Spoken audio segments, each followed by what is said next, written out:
میں پروفیسر محمد Ahmad Shah principal government associate college ملک وال عرض کر رہا ہوں۔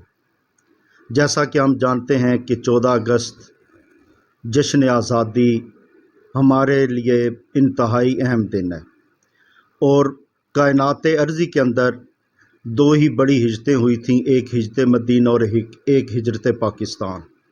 تو پاکستان کو حاصل کرنے کے لیے مسلمانوں نے بے شمار قربانیاں دیں۔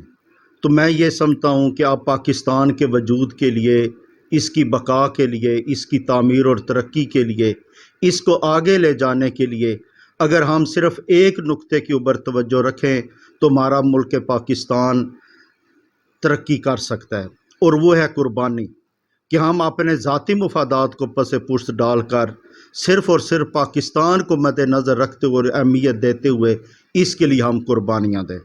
اللہ تعالی ہمارے ملک پاکستان کا محافظ ہو، اور اللہ تعالی اس کو دن دگنی اور رات چگنی ترقی عطا فرمائے۔